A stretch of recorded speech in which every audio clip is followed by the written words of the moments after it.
विजयनगर के ब्राह्मण बड़े ही लालची थे। वे हमेशा किसी न किसी बहाने राजा से धन वसूल करते थे।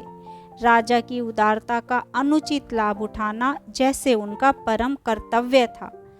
एक दिन राजा कृष्णदेव राय ने उनसे कहा, मरते समय मेरी माँ ने आम खाने की इच्छा व्यक्त की थी, जो उस समय पूरी नहीं की जा सकी थी। क्या अब ऐसा कुछ हो सकता है जिससे उनकी आत्मा को शांति मिले? ब्राह्मणों ने कहा, महाराज, यदि आप 108 ब्राह्मणों को सोने का एक एक आम भेंट कर दें तो आपकी माँ की आत्मा को अवश्य शांति मिल जाएगी। ब्राह्मणों को दिया दान मृत आत्मा तक अपने आप पहुंच जाता है। राजा कृष्णदेव राय ने सोने के 108 आम दान कर दिए। ब्राह्मणों की तो जैसे मौज हो गई उन आमों को पाकर। तेनालीराम को ब्राह्मणों के इस लालच पर बहुत क्रोध आया। वह उन्हें सबक सिखाने की ताक में रहने लगा।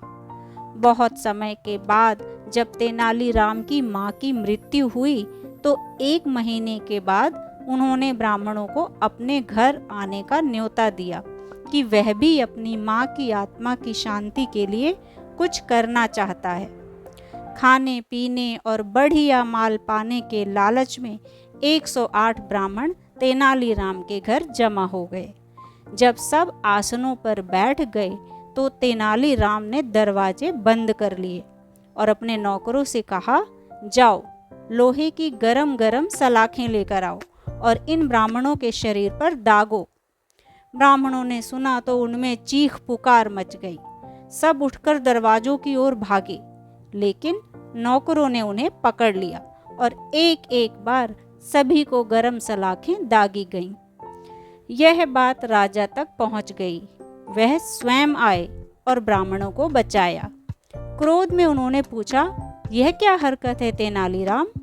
तेनालीराम ने उत्तर दिया, महाराज, मेरी माँ को जोड़ों के दर्द की बीमारी थी। मरते समय उनको बहुत तेज दर्द था।